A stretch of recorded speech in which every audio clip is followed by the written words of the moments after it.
Hello बच्चों, चलिए प्रश्न को देखते हैं। प्रश्न है ग्राफीय विधि से हल कीजिए। हमें यहाँ पर दो समीकरण दी गई हैं जिन्हें हमें ग्राफीय विधि से हल करना है। तो समीकरण है 3x योग 2y बराबर 5 तथा 2x घटाव 3y बराबर 7। तो प्रश्न को आगे हल करें उससे पहले जो प्रश्न की मुख्य अवधारणा है उस पर विचार करते हैं। तो इस प्रश्न के लिए जो मुख्य अवधारणा है वह हो जाएगी दो चरों के रैखिक समीकरण। अर्थात हम यहाँ पर यह देखेंगे कि दो चरों के रैखिक समीकरण क्या होते हैं। तो दो चरों के रैखिक समीकरण, तो वे समीकरण जो ax योग by योग c बराबर 0 के रूप में हो, दो चरों के रैखिक समीकरण कहलाते हैं। समीकरण दी गई है हमें 3x योग 2y बराबर 5, 2x घटाव 3y बराबर 7।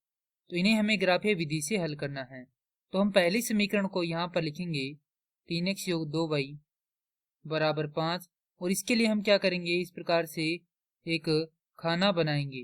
अर्थात हम यहाँ पर क्या करेंगे, एक सारणी बनाएंगे जहां पर एक जो हमारा पंक्ति है वह किसके लिए होगी, x के मान के लिए, और एक पंक्ति होगी वह किसके लिए होगी, y के मान के लिए।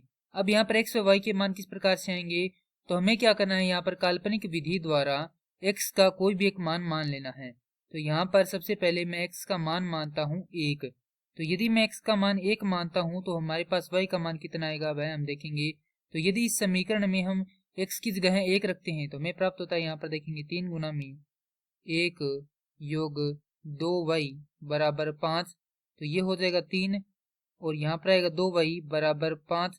तो यदि हम 3 का इधर पक्षांतरण करेंगे तो हमारे पास क्या आएगा, 5 घटाव 3 आएगा। तो यहाँ से y बराबर हो जाएगा, यहाँ पर बचेगा 2, और ये जो 2 है इसका क्या कर देंगे, यहाँ पर ये जो 2 है इसका भाग लगा देंगे किसमें, इस 2 में, तो हमारे पास उत्तर आ जाएगा 1। तो y का मान भी कितना आएगा, 1 आएगा, जब x का मान क्या हो, 1 हो। अब हम क्या कर देते हैं, अब यदि मैं x का मान 3 मानता हूं तो हमारे पास यहाँ पर आएगा 3 गुना 3 योग 2y बराबर 5, तो ये हो जाएगा 9 योग 2y बराबर 5। तो यदि हम 9 का इधर पक्षांतरण करेंगे तो हमारे पास प्राप्त होगा 2y बराबर 5 घटाव 9, अर्थात ये हो जाएगा ऋणात्मक का 4, और y का मान यहाँ से आ जाएगा हमारे पास ऋणात्मक 2, क्योंकि 4 में यदि 2 का भाग लगाएंगे तो हमारे पास आएगा 2, और ऋणात्मक चिन्ह क्या आ जाएगा, यहाँ पर आ जाएगा।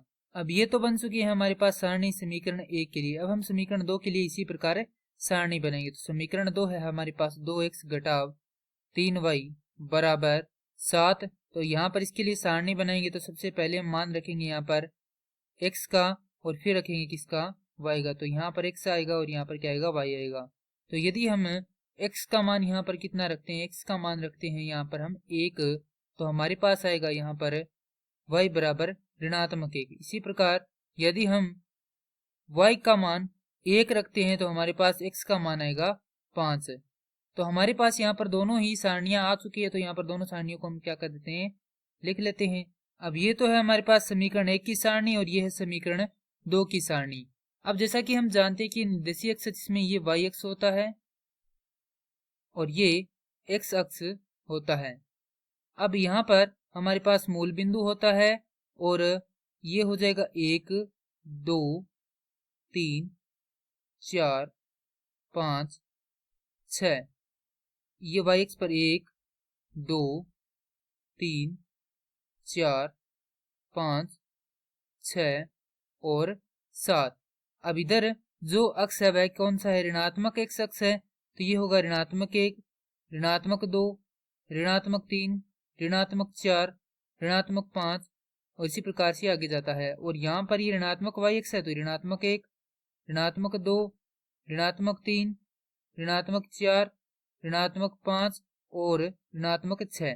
क्योंकि हमने यहाँ पर पैमाना कितना लिया है, पैमाना लिया है, यहाँ पर हमने पैमाना लिख देते हैं। पैमाना x अक्ष बराबर 1 बड़ा खाना